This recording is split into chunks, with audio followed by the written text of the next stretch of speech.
بلکہ باقی سارے نغمے ایک جگہ پر، اللہ کا کلام اپنی جگہ۔ قرآن پاک سنتے ہی اگر ایمان بڑھنے لگتا ہے اور شوق بڑھتا ہے تو سمجھ لو کہ تمہارے اندر ایمان موجود ہے۔ رب تعالیٰ فرماتا وَعَلَىٰ رَبِّهِمْ يَتَوَكَّلُونَ، اور جس کے سینے میں ایمان ہوتا ہے وہ صرف اپنے رب پر بھروسہ کرتے ہیں۔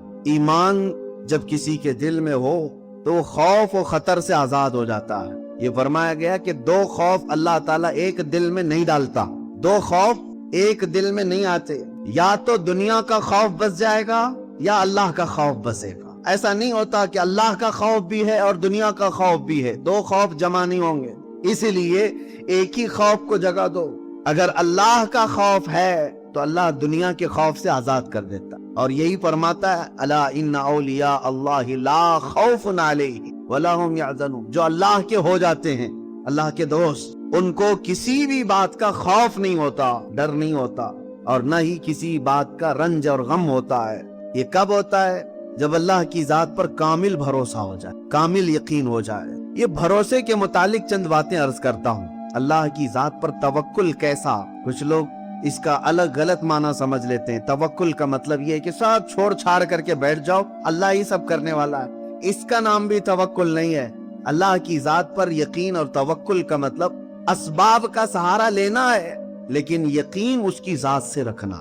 ایسا نہیں ہے کہ گھر میں بیٹھ کر کے آپ یہ سوچیں کہ بچہ ہو جائے گا، اکیلے بیٹھے ہیں، اللہ تبارک و تعالیٰ ہے، لیکن اس نے جو اسباب بنایا ہے ان اسباب کا سہارا لینا ہو۔ تم گھر میں بیٹھ کر کے یہ سوچتے رہو روٹی آئے گی منہ میں چلی جائے گی، نہیں، روٹی کو گزرنے کے لیے جتنے اسباب کی ضرورت ہے ان اسباب کا سہارا لینا ہے۔ ہاتھ پیر چلاؤ، پھر اللہ کی ذات پر بھروسہ کرو۔ ایک صحابی آئے، حضور صلی اللہ علیہ وسلم سے عرض کیا میرے پاس ایک اونٹنی ہے، اس اونٹنی کو کھمبے سے باندھ کر کے اللہ پر بھروسہ کروں یا اس کو کھلا چھوڑ کر کے؟ کیونکہ کھلا چھوڑنے سے اونٹنی واپس نہیں آتی، ایک بار وہ ہاتھ سے جائے تو وہ بھٹک جاتی۔ اونٹ کے بارے میں نبی پاک صلی اللہ علیہ وسلم نے ارشاد فرمایا نہیں، اس کی رسی کو کھمبے سے باندھو اور پھر اللہ کی ذات پر بھروسہ رکھو۔ بیمار ہو گئے، بخار آیا، سردی ہے، سر میں درد ہے، پیٹ میں درد ہے، اللہ شافی کافی ہے، یقین ہے ہمیں کہ اللہ ہی شفا دے گا، لیکن اس کا مطلب یہ نہیں ہے کہ بیمار ہو کر بستر پر سوئے رہیں۔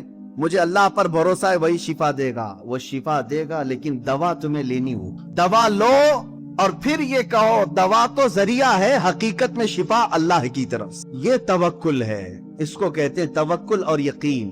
جیسے آج کے حالات میں بہت سارے لوگ دوسرے درجے کا توکل کر کے بیٹھے ہوئے ہیں۔ جب ہم یا علماء بیان کرتے ہیں کچھ نہیں ہوگا، اللہ کے اوپر سب چھوڑ دو، تو سارے لوگ شاید سب چھوڑ کر کے بیٹھے ہوئے ہیں، چاہے وہ نبی پاک کی عزت کا معاملہ ہے، چاہے اسلام کی بات آئے، چاہے قرآن کی بات آئے۔ لوگوں کو ایسا لگنے لگا ہے کہ اللہ کی ذات پر بھروسہ ہے، جو ہونا ہے وہیں سے ہوگا۔ ایسا نہیں۔ اگر اللہ کی ذات پر بھروسے کا یہی مطلب ہوتا تو 313 نہتے صحابہ کبھی بدر کے میدان میں نہیں آتے، وہ مدینے میں بیٹھ کر کے ہی کہتے اللہ پر بھروسہ ہے، اللہ فرشتوں کو اتارے گا۔ نہیں، ہاتھ پیر چلاؤ اور پھر اللہ کی ذات پر بھروسہ رکھو۔ ہاتھ پیر تمہارے سلامت ہیں تو اللہ تعالیٰ فرماتا ہے میدان میں اترو۔ یہاں تک کہ نبی مکرم صلی اللہ تعالیٰ علیہ وسلم سید الانبیاء ہیں، سید المعصومین ہیں، رسول پاک صلی اللہ تعالیٰ علیہ وسلم خود 160 کلومیٹر پیدل چل کر کے رمضان کے موقع پر بدر کے میدان میں آئے، اور سب تیاریاں ہو جانے کے بعد رات کے وقت بیٹھ کر کے دعا کرتے ہیں کہ اے اللہ، ہماری جانب سے جو کچھ کرنا تھا ہم سب کر چکے، اب کامیابی دینا تیری ذات ہے، اب تیری شان پر ہے، اور اگر مولا اب بھی ہمیں کامیابی نہ ملی تو اس روئے زمین پر کوئی سجدہ کرنے والا نہ رہے گا۔ دیکھو نبی پاک صلی اللہ علیہ وسلم یہی دعا مدینے میں بھی کر سکتے تھے، یہی دعا اپنے گھر میں بیٹھ کر کے بھی کر سکتے تھے، اپنی مسجد میں بھی۔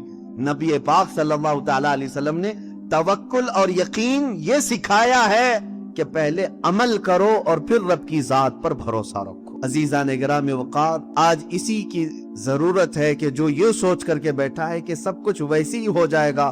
قرآن میں مولا تعالیٰ فرماتا ہے ان اللہ لا یغیر ما بقوم حتی یغیروا ما بانفسہم، بے شک اللہ تعالیٰ اس وقت تک کسی قوم کی حالت نہیں بدلتا جب تک وہ قوم خود اپنی حالت نہیں بدلتی۔ خود تمہیں بدلنے کی فکر نہ ہو اور تم سوچتے ہو کہ دعاؤں سے ہی سب کچھ ہو جائے۔ ایک بزرگ کے بارے میں ایسی بطور مزاح یہ بیان کیا گیا تھا کہ ان کی کھیتی باڑی تھی. بڑے شریف مولانا صاحب تھے, کھیتی باڑی کرتے تھے اور بیٹھے رہتے تھے.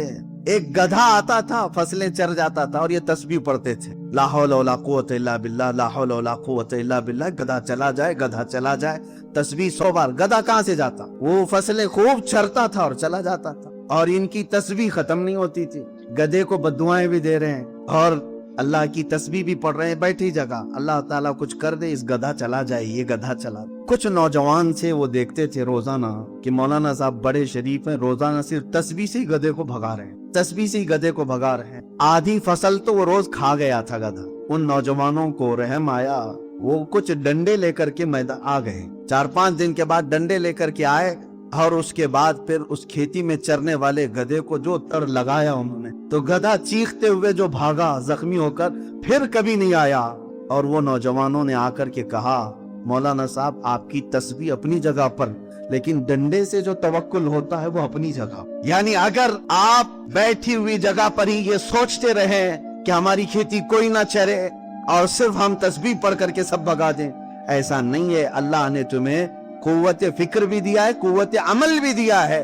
پہلے اس کا استعمال کرو اور پھر اللہ کی ذات پر بھروسہ کرو. اسی کو اقبال نے کہا تھا, قوت فکر و عمل پہلے فنا ہوتی ہے جب کسی قوم کی شوکت پہ زوال آتا. کسی بھی قوم کے اوپر زوال جو آتا ہے وہ مفلوج ہونے کے بعد, کچھ کرنا نہیں ہے انہیں, بیٹھے ہوئے کھانا ہے اور بیٹھے ہوئے سب نئے کرشمے دیکھنا ہے, نئے اچھمبے دیکھنا ہے بیٹھ کر کے. نہیں میرے عزیزو, اسلام نے تمہیں عمل کے میدان میں اتارا ہے. عمل کے میدان میں بے خوف و خطر اترو. نبی پاک صلی اللہ تعالی علیہ وسلم کی سنتوں کو دیکھو. آج ان نوجوانوں سے بھی میں کہتا ہوں جو گھر میں بیٹھ کر کے توکل کر رہے ہوں یا توکل کا غلط معنی اخذ کر رہے ہوں کہ ہمیں کیا ضرورت ہے, اللہ تبارک و تعالیٰ کی ذات پر بھروسہ ہے. رزاق وہی ہے, رزق دے گا. وہ جب چیونٹیوں کو رزق دیتا ہے تو ہمیں کیوں نہیں دے گا؟ یقیناً تم اشرف المخلوقات ہو, تمہیں بھی رزق دے گا, لیکن حکم اس کا یہ ہے کہ تلاش کے لیے نکلو, تلاش کے لیے نکلو. ایک جگہ بیٹھ کر کے انتظار کرنا یہ نہیں ہے توکل. نبی پاک صلی اللہ تعالی علیہ وسلم کی بارگاہ میں چلو. ایک دن حضرت فاطمہ کے گھر گئے. حسنین کریمین چھوٹے تھے, بھوکے تھے, رو رہے تھے. حضرت فاطمہ سے پوچھا کیوں رو رہے ہیں بچے؟ کہا بھوک کی وجہ سے رو رہے ہیں, گھر میں کوئی چیز نہیں ہے, فاقہ ہے. نبی پاک صلی اللہ تعالی علیہ وسلم نے فرمایا, فاطمہ نہ گھبرا, تیرا باپ اپنے ہاتھ سے محنت کر کے لائے گا اور تیرے بچوں کو کھلائے گا. خود رسول پاک صلی اللہ تعالی علیہ وسلم مدینے میں نکلے اور چلتے نواحِ مدینہ میں, مدینے کے خارج میں ایک باغیچہ تھا, اس میں چلے گئے. باغیچے کے مالک سے کہا کیا میں تیرے باغیچے میں مزدوری کروں تو مجھے اس کی کچھ اجرت دے گا؟ باغیچے کے مالک نے منظوری بھری, کہا کہ ٹھیک ہے میں تیار ہوں, مزدوری کر سکتے ہو. دیکھو میرے باغیچے کے درختوں کو پانی سینچنا ہے, پانی پلانا ہے. تم 1 ڈول پانی بھر کر کے ڈالو گے, میں 2 کھجوریں اجرت میں دوں.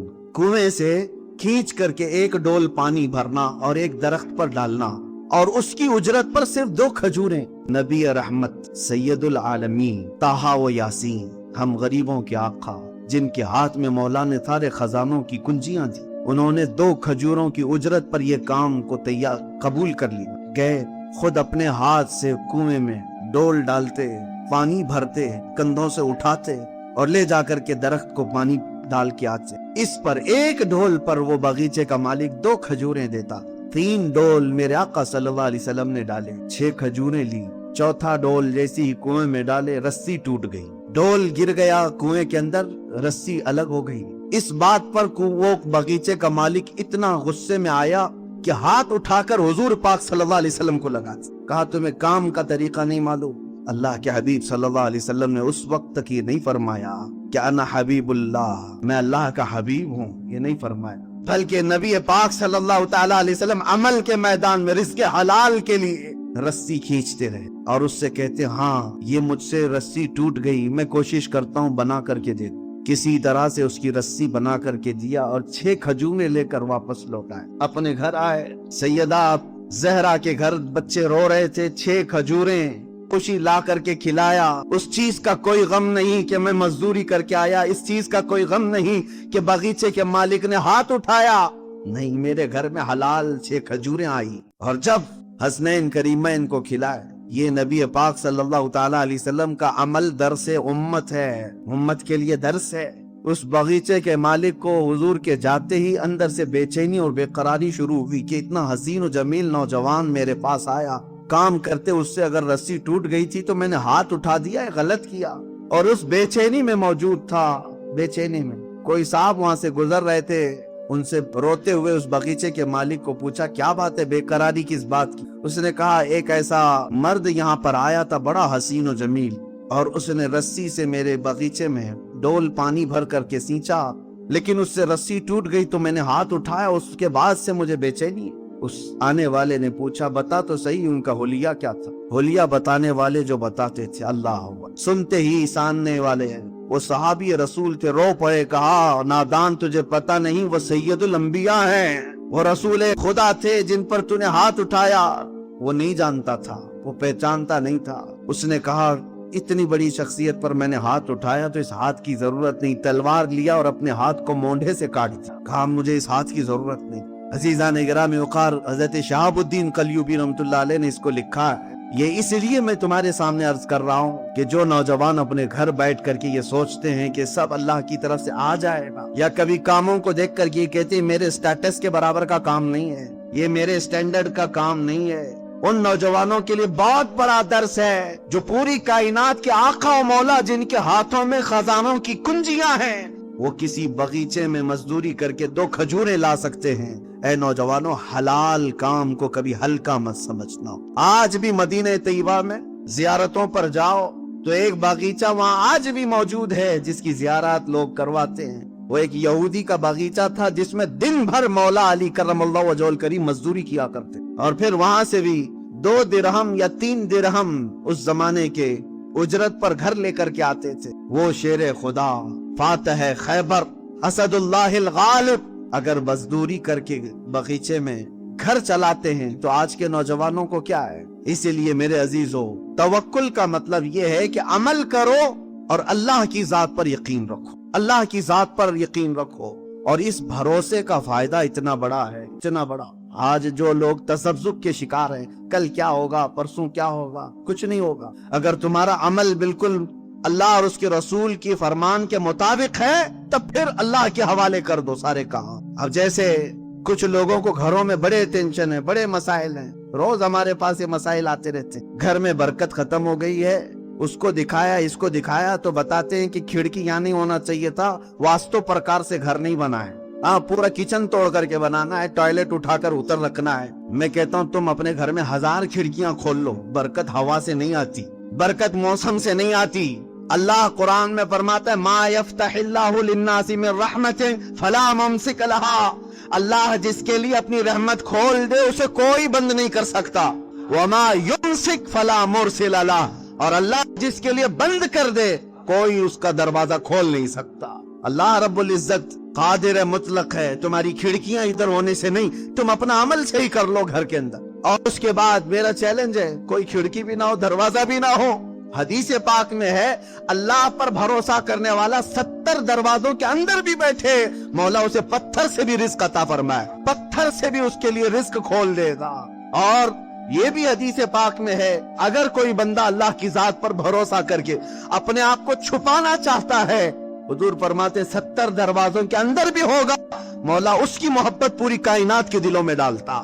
یہ تمہارے ذریعے سے نہیں ہوتا، تمہارے توکل اور یقین سے ہے۔ اللہ کی ذات پر یقین رکھو، یہ تمام چیزوں کے ذریعے نہ برکت آتی ہے نہ برکت جاتی ہے، تمہارے اپنے عمل کی طرف توجہ کرو، تمہارے عمل کی طرف توجہ ضروری ہے۔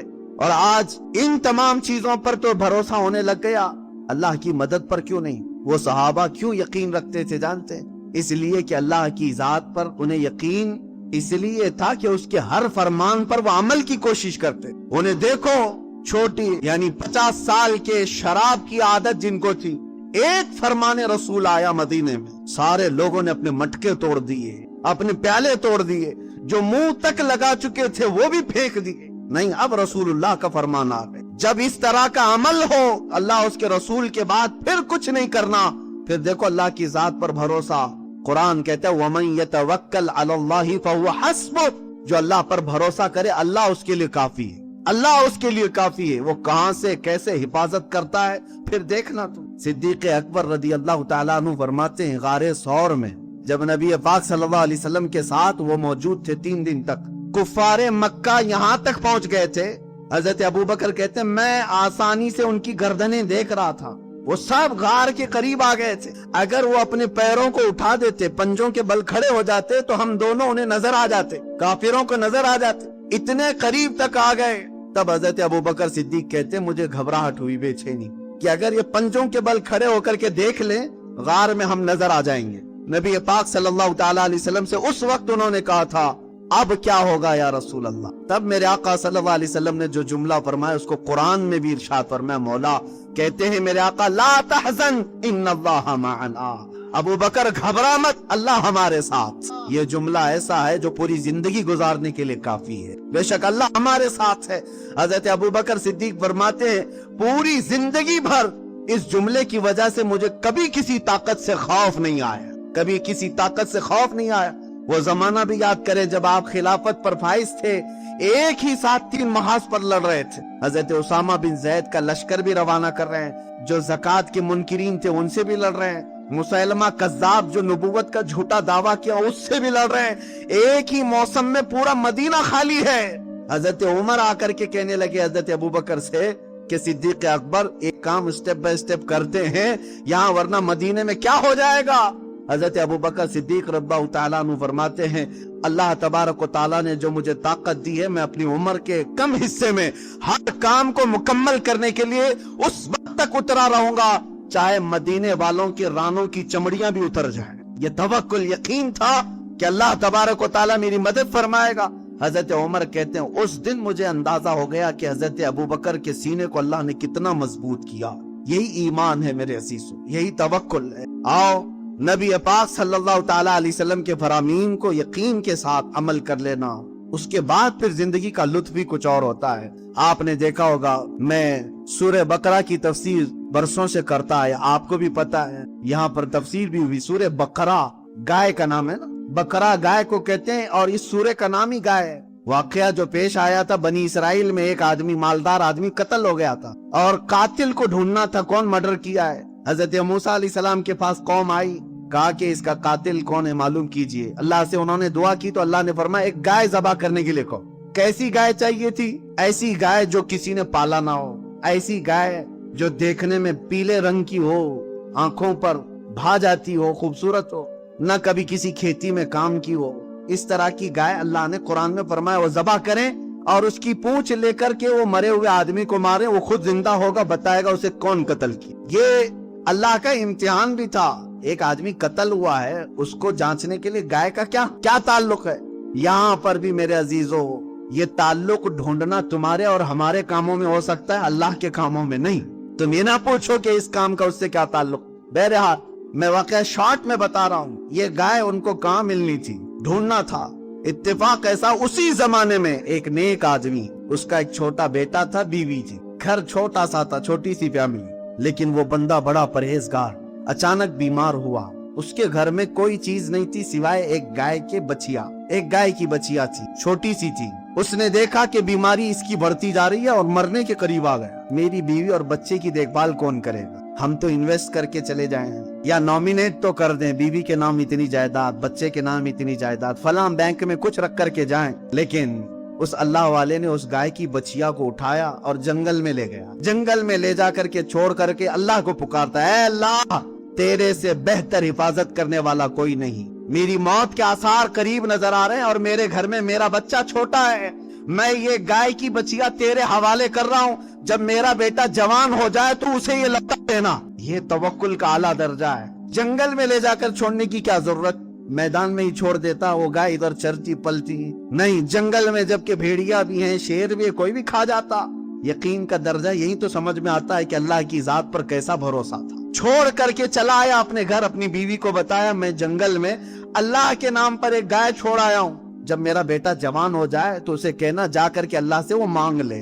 کیا تعلقات تھے اپنے رب کی ذات سے، کیسے تعلقات تھے۔ ہونا تو یہی چاہیے کہ تم کہیں تھک جاؤ، اس کو سنانے سے بہتر ہے مسجد میں آؤ، سیدھے اپنے اللہ سے باتیں کرو، اللہ کو سناؤ کہ مولا میں تیرا بندہ ہوں، تو میرا خدا ہے، میں جاؤں تو اس کے ہاں کیوں جاؤں، تیرے دربار میں آتا ہوں۔ اس میں جو لذت ہے دل کے اندر، وہ کہیں نہیں ملے گی. دوسرے کو سناؤ اپنی تکلیف, آج ہو سکتا ہے تسلی دے دے, کل 4 کو بتائے گا دیکھا فلاں جو ہے اتنی مصیبت میں. تمہیں تو وہ ہر جگہ بے عزت کرتا رہتا ہے, لیکن مولا کی شان یہ ہے تمہاری چیزوں کو چھپاتا بھی ہے اور نوازتا بھی. وہ بچہ جوان ہوا, بیوہ عورت تھک گئی تھی کما کر کے کھلا کر کے, اپنے بیٹے سے کہتی ہے بیٹا دیکھ اب میری بھی عمر ساتھ دینے چھوڑ چکی ہے, تیرے باپ نے ایک گائے کی بچیا جنگل میں چھوڑی تھی, وہ ہو سکتی ہے بڑی ہو گئی ہوگی, گائے بن گئی ہوگی, تو جا اللہ کے نام پر پکار, شاید وہ تجھے گائے مل جائے, اس کو بیچ کر ہم اپنا گھر چلا لیں. یہ نوجوان جنگل میں گیا اور پکارنے لگا یا رحمان, اے اللہ میں فلاں کا بیٹا ہوں, میرے باپ نے تیرے حوالے ایک گائے کی بچیا کی تھی اور تیری حفاظت میں چھوڑ کر گیا تھا, اب میں جوان ہو گیا ہوں, وہ گائے مجھے لوٹا دے. وہ پکار رہا تھا, اچانک دیکھا ایک بہت ہی صحت مند گائے اس کے سامنے آنے لگی. یہ وہی گائے تھی جو بالکل پیلے رنگ کی تھی, یہ وہی گائے تھی جو نہایت دیکھنے میں خوبصورت تھی اور نہ کسی کی پالی ہوئی تھی نہ کسی کی کھیت میں جوتی ہوئی تھی. یہ اس نوجوان کے ہاتھ میں آئی, لے آیا, ماں سے کہا گائے مل گئی, اور ماں نے کہا ٹھیک ہے جاؤ بازار میں بیچ دو اس کو. اللہ کی ذات پر ایک بندہ توکل کر کے گیا ہے, اپنے بیٹے کو اپنی گائے کی بچیا کو حوالے کر کے گیا, اور مولا بدلے میں کیا دیتا ہے لوگوں کو یقین نہیں ہے. کیا رب تعالیٰ اس کو لوٹا کر دیتا ہے؟ خالی گائے لوٹا کر دے دیا حفاظت کے ساتھ؟ نہیں, گائے جب آئی تو ماں نے کہا بازار میں بیچ دینا. کتنی میں؟ ماں نے کہا 6 درہم میں بیچ دو, اتنے ہمیں ضرورت ہے, لیکن جتنے پر سودا طے ہو جائے پہلے مجھ سے بات کرنا. وہ بازار میں گیا, 2 لوگ آئے, پوچھا کتنی قیمت ہے؟ کہا 6 درہم. اس لڑکے نے 6 درہم قیمت بتائی. خریداروں نے کہا نہیں ہم 12 درہم میں خریدیں گے. یہ تو پہلی مارکیٹ ہے, ڈبل میں سامنے والا خرید رہا ہے, گھٹا کر کے لیا جاتا ہے. تو نوجوان لالچ میں بیچ تو سکتا, مگر وہ ایک صالح کا بیٹا تھا, کہا میں اپنی ماں سے پہلے بات کروں گا پھر بیچوں. آیا ماں سے کہا میں تو 6 میں تیار تھا لیکن سامنے والے 12 میں خریدنا چاہ رہے ہیں. ماں نے کہا ٹھیک ہے جاؤ اب 12 اس کی قیمت لگاؤ. وہ تو چلے گئے. دوسرے 2 آئے, کہا کتنے کی ہے؟ 12 درہم کی. انہوں نے کہا ہم 24 میں خریدیں گے, ہم 24 میں خریدیں گے یہ گائے کو. اس نے کہا نہیں میں اپنی ماں سے بات کر کے آتا ہوں. گیا اور ماں سے کہا عجب معاملہ ہے, میں 12 لگا رہا ہوں, وہ 24 مانگ رہے ہیں, 24 پہ لینا چاہ رہے ہیں. تو ماں نے کہا بیٹا اب کی بار جا قیمت مت لگا, جو آئیں گے خریدنے کے لیے ان کا ہاتھ پکڑ لینا اور پوچھنا میرے گائے کی کیا قیمت ہے تم ہی بتاؤ. ماں سمجھ چکی تھی. بیٹے نے پوچھا ایسا کیوں؟ ماں نے کہا بیٹا وہ خریدار نہیں ہے, وہ اللہ کے فرشتے ہیں, وہ اللہ کے فرشتے ہیں جو ہماری ہدایت کے لیے آئے ہیں. یہ گیا, اب کی بار جا کر کھڑا ہی تھا کہ پھر 2 آئے, کہا گائے کتنے کی؟ یہ گیا ان کو پکڑ لیا اور کہا آپ ہی بتاؤ میرے گائے کی قیمت کیا ہے. ان لوگوں نے کہا اے نوجوان تیری گائے 6 درہم 12 درہم کی نہیں ہے, انتظار کر, ایک جماعت ابھی یہ گائے ڈھونڈنے کے لیے آئے گی, اسے ضرورت ہے اس گائے کی. اور قیمت کیا؟ کہا وہ جماعت جب آئے گی تو قیمت بتانا, اس گائے کی چمڑی اتار کر کے اس میں جتنا سونا چاندی بھر جائے وہ اس گائے کی قیمت. نوجوان ہکا بکا رہ گیا, کیا گائے کی یہ قیمت ہو سکتی ہے؟ انہوں نے کہا ہاں ہو سکتی ہے, اللہ جب دلانے پر آئے اس سے بھی زیادہ عطا کرے. اللہ کی ذات پر تیرا باپ بھروسہ کر کے گیا تھا نا, اللہ کی ذات پر چھوڑ کر گیا تھا, اور اللہ جب بدلے میں دیتا ہے تو صرف وہ چیز نہیں دیتا بلکہ اس سے کئی درجے گنا بڑھا کر کے عطا فرماتا ہے. میرے عزیزو وہ جماعت آئی اور دیکھا گائے ہوں بہو وہی ملی ہے جس کا ان کو حکم تھا. انہوں نے پوچھا یہ گائے ہمیں تو چاہیے. اس نوجوان نے کہا قیمت معلوم ہے؟ پوچھا کیا ہے؟ کہا اس گائے کو ذبح کر کے اس کی چمڑی بھر کے سونا چاندی. وہ سب ہکے بکے رہ گئے, اتنی قیمت؟ کہا اتنی قیمت ہے اس گائے, ان کو لینا ہی تھا. اب دیکھیں اللہ تبارک و تعالیٰ کے سارے کام مقدر پر کس طرح ہوتے ہیں. وہ جماعت اتنی کیوں فکر مند تھی, ان کو کیوں چاہیے تھا کہ وہ قاتل کون ہے پتا چلے. ایک آدمی کا مرڈر ہو گیا, مر گیا, اور قاتل کو ڈھونڈنے کے لیے اتنی فکر کیوں؟ وجہ یہ تھی کہ مرا ہوا آدمی اس کا مال تھا, اور مال کے لپڑے آپ کو پتا ہے, یا تو قاتل ہڑپنے والا تھا یا یہ جماعت ہڑپنے والی تھی کہ اس کا پیسہ ہم سب کو مل جائے. اب جا کر کے شارحین فرماتے ہیں وہ تیار تو ہو گئے قیمت دینے کے لیے, لیکن فیصلہ کیا کون دے گا یہ پیسہ؟ قاتل کو ڈھونڈنے کے لیے کس کا پیسہ لگایا جائے گا؟ تو طے یہ ہوا کہ مرا ہوا جو آدمی ہے اسی کے پیسوں سے یہ خریدا جائے. اب جا کر کے انہوں نے اس مرے ہوئے آدمی کی پراپرٹی جائیداد سب جمع کی, تب جا کر کے اتنی ہی قیمت بنی جتنا اس گائے کی کھال میں سونا چاندیا. لالچ کرنے والوں کو ان کا انجام, یعنی وہ قاتل یہ انہوں نے قیمت دے دی, گائے خرید لی, ذبح کر کے پونچھ ماری, اور وہ یقیناً زندہ ہوا مرا ہوا آدمی، اور اٹھا اور اس نے کہا میرا چچیرا بھائی مجھے مارا تھا، وہ قاتل ہے، وہ بھی گرفتار ہوا، مال بھی گیا اور وہ خالی ہاتھ رہے، لیکن اللہ کی ذات پر ایک صالح بندہ جو توکل کر کے گیا تھا، جنگل میں بچیا چھوڑ گیا تھا، مولا کریم نے بچیا تو اس کو واپس دلائی، لیکن ظالموں کو ان کے کام کے انجام تک پہنچا کر صالحین کے گھر کو اللہ تعالیٰ آباد بھی فرماتا ہے۔ اسی لیے حدیث پاک میں اگر تمہارا باپ اللہ کی ذات پر توکل کرتا ہے تو 7 نسلوں تک اللہ اس کا فائدہ پہنچاتا ہے۔ صالحین اگر گھر میں ہو 7 پشتوں تک اس کا فائدہ ہوتا ہے اللہ کی ذات پر۔ ایک صحابی تجارت پر جا رہے تھے، ان کی بیوی حاملہ تھی، بیوی نے کہا ابھی اس حالت میں جا رہے ہو، بچے کی ولادت کے دن قریب ہیں، یہ بچہ ہے پیدا ہونے والا ہے، کس کے حوالے کر جا رہے ہو؟ صحابی اس خاتون کے اپنی بیگم کے پیٹ پر ہاتھ رکھتے اور کہتے ہیں یہ بچہ تو اللہ کے حوالے ہے، توکلت علی اللہ، اللہ کی ذات پر میں نے چھوڑ دیا ہے، قیامت میں جلدی آ جاؤں گا تجارت سے۔ گئے، وہ تجارت پر گئے اور ادھر بچے کی ولادت ہونے سے پہلے ہی خاتون کا انتقال ہو گیا۔ درد ذہ میں، ولادت کے درد میں وہ برداشت نہ کر سکی، انتقال ہو گیا، لوگ لے گئے قبرستان میں دفن کر کے آ گئے۔ ان کو جب خبر ملی تو وہ جلدی اپنا سامان لپیٹ کر واپس پہنچے۔ بڑا غم ہوا کہ بیگم نے کہا تھا اس حالت میں چھوڑ کر مت جاؤ، کاش میں ہوتا تو کچھ سہارا تو ہوتا، لیکن بہرحال غم کے عالم میں وہ قبرستان پہنچے اپنی بیوی کی قبر پر۔ جب وہاں قبر کے پاس پہنچے تو قبر کھلی ہوئی تھی اور ایک بچے کے رونے کی آواز آ رہی۔ 3 دن گزر چکے، اب انہوں نے قبر کی مٹی ہٹائی تو دیکھا ایک صحت مند بچہ وہاں پر ہاتھ پیر مار رہا اور چیخ رہا ہے، اور ان کی بیوی کی لاش بھی موجود ہے۔ انہوں نے بچے کو اٹھایا اور پوچھا یہ بچہ اس قبرستان میں قبر میں کہاں سے؟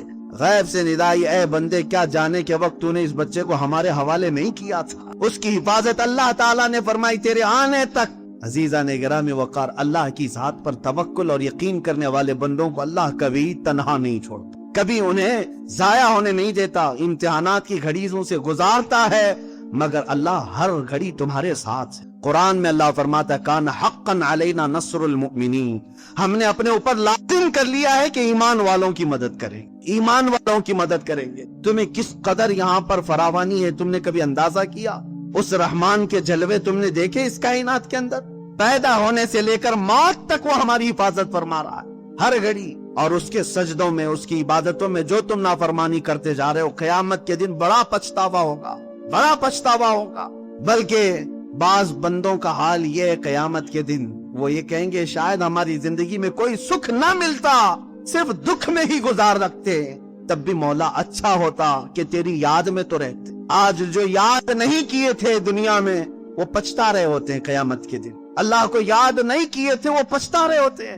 میرے پاس خالی وقت تھا میں یاد نہیں کی، میرے پاس ٹائم تھا میں سجدہ نہیں کیا اس کی بارگاہ میں۔ قیامت کے دن سجدوں والوں کو دیکھ کر کے تم رشک کر رہے ہوں گے، اللہ کرنے والے بندوں کو دیکھ کر تم رشک کر رہے ہوں گے، بلکہ قرآن میں ہے تم پوچھو گے کہ اے اللہ 1 ساعت کے لیے ہمیں لوٹا دے، نورد ونعمل، ہم عمل کر کے آئیں گے، 1 منٹ کے لیے تو ہمیں دنیا میں لوٹا دے، ہم عمل کر کے آئیں گے، تجھے راضی کر کے آئیں گے۔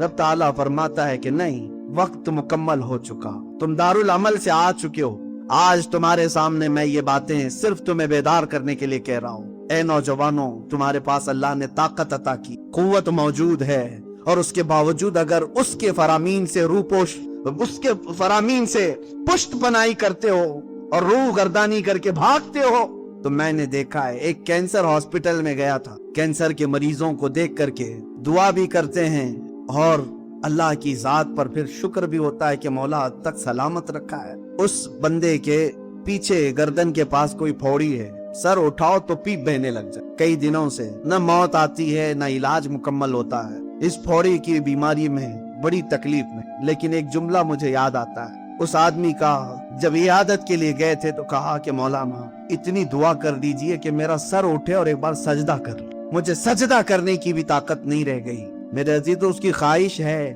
لیکن میں نے محسوس کیا کہ جن کے سر اللہ نے سلامت رکھے، نہ کوئی پھوڑی نہ کوئی زخم، اور سر اکڑائے ہوئے دنیا میں گھوم رہے ہیں، کل کو اگر تمہیں کوئی چیز ہو جائے ترستے رہ جاؤ گے کہ مجھے سجدہ کرنے کی طاقت بھی نہیں رہے، ترستے رہ جاؤ۔ تمہیں اندازہ نہیں ہے میرے عزیز ہو، کچھ لوگوں کو ہم نے بستر پر دیکھا ہے زبان بھی ہلنا بند ہو چکی ہوتی، زبان بھی نہیں ہل پاتی، اور ان کی شدت سے یہ خواہش ہوتی ہے زبان ہلے تو اللہ کروں، اس کے علاوہ کوئی ہے ہی نہیں ذات جو ہمیں ان تمام چیزوں سے نجات دے دے. اسی لیے کہا بزرگوں نے حاسبوا قبل ان تحاسب، اپنا حساب خود کر لو اس سے پہلے کہ تمہارا حساب شروع ہو جائے. تمہارا حساب شروع ہو جائے اس سے پہلے تم عمل میں آ جاؤ. اور بزرگوں نے یہ فرمایا آج پوری زندگی بھر مولا اینی ٹائم راضی ہے، اینی ٹائم کہ تو بندہ آ کر مجھ سے صلح کر لے، بندہ آ کر مجھ سے صلح کر لے. لیکن بندہ اکڑتا ہے، اسے صلح نہیں کرنا ہے. حضرت بہلول دانا کے متعلق یہی تو کہا گیا کہ وہ ایک چوک پر بازار میں بیٹھے ہوئے تھے، خلیفہ کا گزر ہو رہا تھا. پوچھا کیوں بیٹھے ہو بابا؟ کہا بندے مولا سے روٹھے ہوئے ہیں، ان کو راضی کر رہا ہوں، آ جاؤ، اللہ راضی ہے، جلدی آ جاؤ. کوئی میری بات نہیں سنتا. ایک دن قبرستان میں بیٹھے ہوئے تھے، خلیفہ نے پوچھا یہاں کیا کر رہے ہو؟ کہا بندے تو مان گئے مگر وہ نہیں مانتا.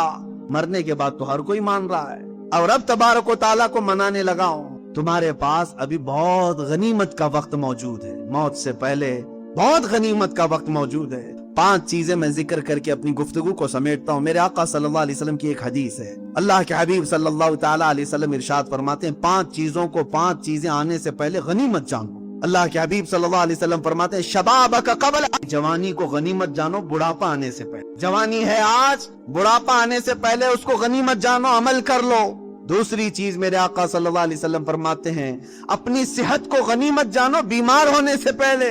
بیماری میں پھر تم کچھ نہیں کر پاؤ گے، صحت کو غنیمت جانو. اور تیسری چیز میرے آقا فرماتے ہیں اپنی مالداری، آج کشادگی ہے، اس کو غنیمت جانو محتاج ہونے سے پہلے. فقیر ہو جاؤ گے اس کے بعد کچھ نہیں کر سکو. چوتھی چیز میرے آقا فرماتے ہیں آج ہو سکتا ہے، یعنی تم فارغ الحال ہو. آج ان نوجوانوں سے کہتا ہوں ابھی ان کے اوپر کوئی ذمہ داریاں نہیں آئی، تمہارے مشغول ہونے سے پہلے اپنے فارغ وقت کو غنیمت جانو. اس میں بہت کچھ کر سکتے ہو، بعد میں پھر تنگیاں آئیں گی. ہم محسوس کرتے ہیں ذمہ داریاں کیسے بڑھتی چلی جاتی ہیں اور اس کے بعد وقت کیسے ختم ہو جاتا ہے. نوجوانوں کو احساس نہیں ہوتا ان کے پاس کتنا وقت باقی ہے، نہ بیوی کا نہ بچوں کا، کسی کا نہیں ہے، چھوٹے موٹے کام ہیں، لیکن اس کو یہ انجوائمنٹ میں گزار رہے ہیں. رات بھر گیم کھیلتے ہوئے، رات بھر انٹرنیٹ سرچ کرتے ہوئے تم اپنے فارغ وقت کو برباد کر رہے ہو. جب تم مشغول ہو جاؤ گے یہ دن یاد کرو گے وہ دن اچھے تھے. غنیمت جانو. 5ویں چیز جو سب سے بڑی ہے، میرے آقا صلی اللہ علیہ وسلم فرماتے ہیں جوانی کو بڑھاپے سے پہلے، صحت مندی کو بیماری سے پہلے، مالداری کو محتاجی سے پہلے، فارغ الحالی کو مشغولی سے پہلے، یہ سب اپنی جگہ پر، لیکن زندگی کو غنیمت جانو موت آنے سے پہلے. ہو سکتا ہے بیماری میں کچھ کام کر لے جاؤ گے، بڑھاپے میں کچھ کام، لیکن موت آنے کے بعد تو کچھ نہیں ہو سکتا. سارے اعمال منقطع کر دیے جائیں، سب ختم ہو جائے گا. عزیزان گرامی وقار، اللہ تبارک و تعالیٰ نے جو تمہارے پاس وقت عطا کیا ہے اس وقت کا استعمال کرو، یوٹیلائز کرو اس کو، اور اس کو برباد نہ کرو. میں ان نوجوانوں کو ایک درس دینا چاہوں گا جنہوں نے اپنے آپ کو ہلاک کر لیا، اپنے آپ کو برباد کیا. تمہیں حدیث پتا ہے قیامت کے دن میدان محشر میں کتنی لوگ ہوں گے اللہ بہتر جانے. آدم علیہ السلام سے لے کر قیامت تک پیدا ہونے والا ہر ایک وہاں جمع ہوگا، اور رسول پاک صلی اللہ علیہ وسلم ارشاد فرماتے ہیں اس وقت تک کسی کو پاؤں ہٹانے کی اجازت نہیں ہوگی جب تک رحمان کا یہ سوال پورا نہیں ہوتا. اللہ تبارک و تعالیٰ کی طرف سے 5 سوالات ہوں گے، ان میں پہلا سوال کا جواب جب تک نہیں دے گا کوئی پاؤں نہیں ہٹا سکے گا. صحابہ نے پوچھا یا رسول اللہ کیا سوال ہوگا؟ حضور فرماتے رب تعالیٰ سب سے پہلے پوچھے گا میں نے تجھے جوانی دی تھی کہاں خرچہ کیا؟ یہ پہلا سوال ہے، اور اس سوال کا جواب دینے کے لیے لوگوں کو 500 سال لگ جائیں گے، کوئی 300 سال، کوئی 400 سال، 500 سال لگ جائیں گے. جواب دیتے رہو کہاں خرچہ کیے. آج اگر میں کھڑا ہو کر کے آپ سے پوچھوں تو گھنٹے لگ جائیں گے. پورا دن کا حساب بتاؤ، پورا دن کیا کیے؟ تمہیں پوری زندگی کا پوچھا جا رہا ہے. اسی لیے میرے عزیزو، اپنے آپ کو جنہوں نے برباد کیا، اپنے آپ کو جنہوں نے تباہ کیا، وہ قیامت کے دن صرف اور صرف رسوائی اور ذلت کے علاوہ کچھ نہیں دیکھے. آج بھی وقت ہے، اٹھو، اگر نہ حشر نہ ہوگا پھر کبھی، دوڑو کہ زمانہ چال اپنی چل گیا. عزیزان گرامی وقار، مجھے یہ کچھ باتیں دہلا دیتی ہیں. تم نے اپنے آپ کو تباہ کیا، کسی کی نہیں سنی، کسی کی نہیں سنی.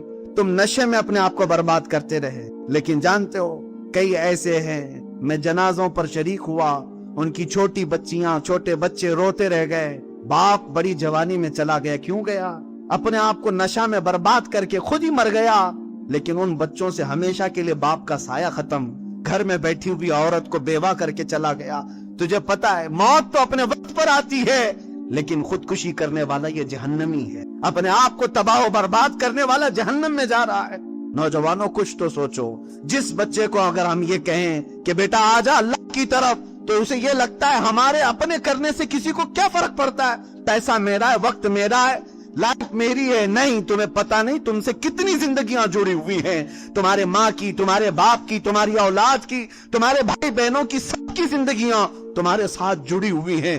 تمہیں درد ہوتا ہے تو پورے خاندان کو درد ہوتا ہے، سب کو تکلیف ہوتی ہے۔ اس لیے نوجوانوں سے میں کہوں گا، تمہارے پاس جو وقت ہے اس کو اپنے آپ کو برباد کرنے میں صرف نہ کرو، آؤ اللہ کی طرف۔ ایک نوجوان کی بات بتا کر کے میں ختم کرتا ہوں۔ اللہ کی ذات پر جب کسی کو یقین آتا ہے تو مولا جیتے جی جو اسے انعام عطا کرتا ہے۔ بغداد میں ایک نوجوان تھا، بڑے پیسے والا، بہت مالدار تھا، بہت پیسہ تھا، لیکن اس پیسے کا استعمال کہاں کرتا؟ عیاشی میں، کبھی شراب خریدے، کبھی جوے پر جائے، اور کبھی عورتوں کے مزے لیتا رہے۔ یہی اس کا روز کا کام تھا، لیکن اس کی عادت یہ تھی کہ جو کرتا تھا اپنی ڈائری میں لکھتا بھی رہتا تھا، بے حیا جو کیا اس کو لکھ کر کے بھی رکھے، آج میں نے اتنی عیاشی کی ہے، آج یہ کیا، آج زنا کیا، آج فلاں کیا، ڈکا، سب کچھ۔ ایک دن بازار گیا، ایک عورت اسے پسند آئی، اس کو کہا کیا میرے گھر چلے گی آج؟ پیسہ دوں گا۔ تیار ہو گئی، اس عورت کو لے آیا، پیسے پر آج کی رات گزارنی ہے، اس کو بدکاری کرنی ہے۔